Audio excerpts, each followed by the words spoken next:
मित्रांनो, सोयाबीन पिकामध्ये साधारणतः तुमचं सोयाबीन पीक 15 ते 20 दिवसांचं झालं असेल तर त्यामध्ये तुम्हाला तण नियंत्रण करायचं असेल तर कोणती फवारणी करणे गरजेचे आहे, तर याचबद्दलची सविस्तर माहिती आपण घेणार आहे। त्यामुळे व्हिडिओला शेवटपर्यंत बघा आणि आपण जर चॅनलवर पहिल्यांदा आले असाल तर चॅनलला सबस्क्राइब नक्की करा।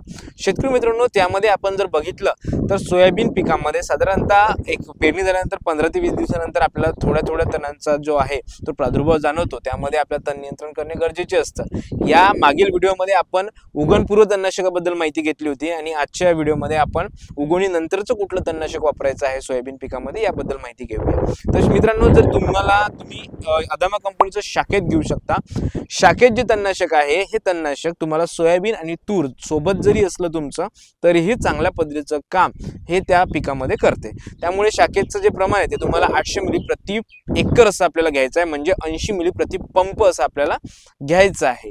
तर मित्रांनो, शाखेत देखील घेऊ शकता किंवा शाखेत तुम्हाला नाही मिळालं तर मी बरेचसे तुम्हाला 7-8 ऑप्शन देतो, जेणेकरून शेतकरी बंधूंना अडचण येऊ नये। एखाद्या दुकानात ते अवेलेबल नसते कुठली गोष्ट तर तुम्हाला वारंवार वेगवेगळी दुकानं फिरावं लागू नये, त्यामुळे तुमचा मेहनत वाचावी यासाठी मी 5-6 गोष्टी सांगत असतो, वेगवेगळ्या प्रकारचे तणनाशक सांगतोय जेणेकरून तुमची मेहनत वाचावी।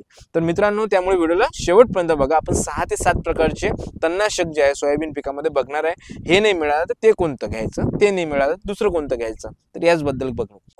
सिंजेंटा कंपनीचं फ्लुझिफेक्स जे तणनाशक आहे हे आपल्याला 15 ते 20 दिवसानंतर फवारणी करायची आहे। याचं जे प्रमाण आहे ते 40 मिली प्रति पंप असं घ्यायचं आहे आणि याच्या एकराचा डोस आहे तो 400 मिली प्रति एकर असं आपल्याला घ्यायचा आहे। चांगल्या पद्धतीचं तण नियंत्रण फ्लुझिफेक्स करतो, पण फ्लुझिफेक्स मध्ये एक गोष्ट इथे लक्षात घेणे गरजेचे आहे की ज्याप्रमाणे शाखेत तूर आणि सोयाबीन मध्ये फवारणी करायला जमतं तसंच फ्लुझिफेक्स जमत नाही। फ्लुझिफेक्सला आपल्याला फक्त आणि फक्त सोयाबीन आपल्या शेतामध्ये असणे गरजेचे आहे, अन्यथा आपली तुरीला जो आहे तो नुकसान होऊ शकते। त्यामुळे इथे एक गोष्ट लक्षात घेणे गरजेचे आहे। आपण सोयाबीनचे तणनाशक पाहत आहे, तुरीचा एक स्पेशल व्हिडिओ बनवलेला आहे, त्यामध्ये कुठले तणनाशक वापरायला पाहिजे तो व्हिडिओ तुम्ही नक्की बघू शकता।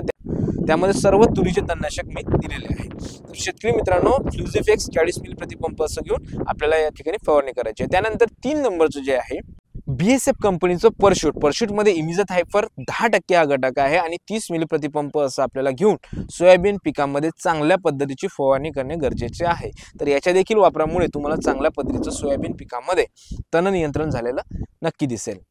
त्यानंतर मित्रांनो, आणखी एक आहे BASF कंपनीचं, ते म्हणजे ओडिसी। यामध्ये घटक कुठला आहे तर इमिझाथायफर 35% आहे, सोबतच इमिझा मॅक्स 35% आहे आणि हा घटक सोयाबीन पिकामध्ये चांगल्या पद्धतीचं तण नियंत्रण करण्यासाठी काम करतो। तर याचं जे प्रमाण आहे ते 40 मिली प्रति पंप असं आपल्याला घ्यायचं आहे आणि 400 मिली प्रति एकर असं आपल्याला याचं प्रमाण घ्यायचं आहे। 5 नंबरचं जे आहे ते म्हणजे UPL कंपनीचं आयरिस देखील अतिशय चांगल्या पद्धतीचं तणनाशक आहे। चांगल्या पद्धतीचं नियंत्रण जे आहे ते सोयाबीन पिकामध्ये करण्यासाठी हे मदत करतं। आयरिसचं जे प्रमाण आहे 40 मिली प्रति पंप असं आपल्याला घ्यायचं आहे। मी काही सगळे फोटो जे आहेत ते तुम्हाला बाजूने शेअर करतोय, ते फोटो बघा, त्याचा स्क्रीनशॉट तुम्ही घेऊ शकता आणि तो स्क्रीनशॉट दुकानदाराला दाखवून तुम्ही नक्कीच ते तणनाशकाची मागणी दुकानदाराकडे, कृषी विक्रेत्यांकडे करू शकता। तर 6 नंबरचं एक तणनाशक आहे ते म्हणजे सोसायटी नावाने येतं, इंडोफिल कंपनीचं आहे। त्यामध्ये जो घटक आहे तो प्रोपिक्विझाफोप 10% हा घटक आहे आणि चांगल्या पद्धतीने सोयाबीन पिकामध्ये तणनाशकाची फवारणी करण्यासाठी हे तणनाशक अतिशय उपयुक्त आहे। त्याप्रमाणे मित्रांनो 40 मिली प्रति पंप असं घ्यायचं आहे आणि चांगल्या पद्धतीने आपल्याला सोयाबीन पिकामध्ये सर्व प्रकारच्या तणांवर नियंत्रण या तणनाशकाच्या वापरामुळे मिळवायचं आहे। तर मित्रांनो, तुम्हाला अशाच पद्धतीच्या नवनवीन माहिती पाहिजे असल्यास आम्हाला हेल्पिंग फार्मर या YouTube चॅनलला नक्की सबस्क्राइब करा। भेटूया पुढच्या व्हिडिओमध्ये अशाच प्रकारची नवनवीन माहिती घेऊन। धन्यवाद।